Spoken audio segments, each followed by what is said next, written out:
one of the lasting legacies of the Byzantine Empire, and really one of the things that sets it apart from many other civilizations of its day, is they actually had a state-organized education system.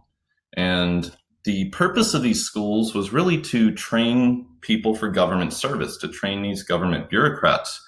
Private education was open to upper classes as well, but even your lower classes could receive some basic education. And because of this, and again, this is extremely rare for this time period, most of the population was actually literate. Literacy was fairly widespread.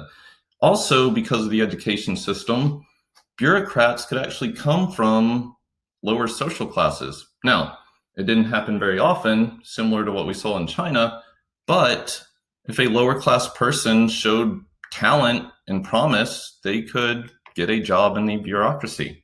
And so most of their education system focused on the humanities and classic culture and learning, also the arts and architecture, and the emphasis was on things that they felt was important for the state and also for the church.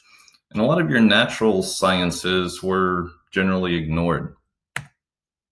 There's an image of the Hagia Sophia, and we talked about it earlier. This is one of the big accomplishments of the early Byzantine Empire under the Emperor Justinian.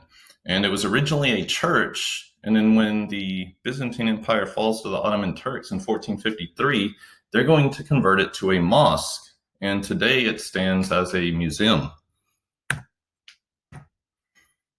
The Byzantine Church, we've talked about this several times already. The church had a very close relationship with the government. In fact, the church was almost seen as a department of the state. The emperor stood as the head of the church, and the emperor was responsible for appointing the patriarch, again, which was the equivalent of the pope in the East, and other ranking officials in the church. The emperor participated in religious debates as well. And the iconoclasm was a controversy over the use of icons in the church. And it was really influenced by Islam, because the Islamic world was against the use of icons and kind of criticized the Byzantines for using these icons. And so for a short period of time, they actually tried to ban the use of icons, but it becomes very unpopular, and eventually that ban is lifted. But it's another one of these kind of growing tensions between the Eastern Church and the Western Church.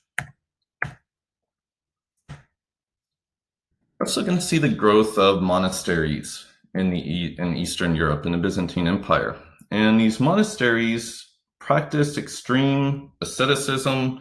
They lived very poor lifestyles. One of the more famous examples of these are the famous pillar saints, who would stand on pillars in order to show their devotion. But Saint Basil was going to kind of create a code, a model for these early monasteries. And he's going to implement a series of reforms. He's going to help organize the monasteries. And so monasteries are going to provide a wide variety of services in the Byzantine Empire. They're going to serve as hospitals and orphanages. They're going to offer help to the poor.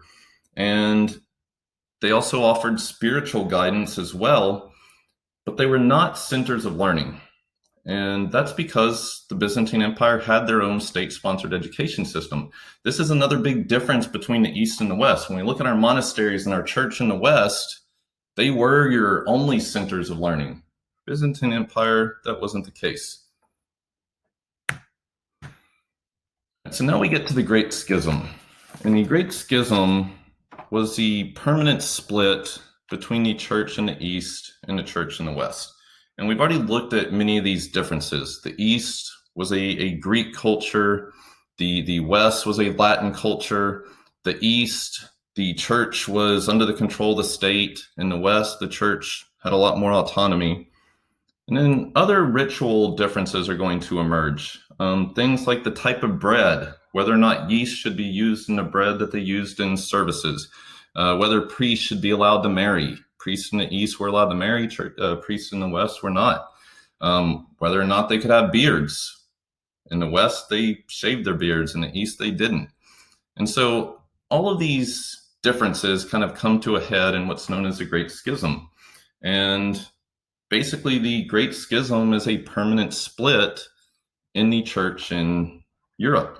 And so both popes end up excommunicating each other, and it's going to lead to the origins of the Eastern Orthodox Church, which remained in the Byzantine Empire, and the Roman Catholic Church, which would dominate Western Europe.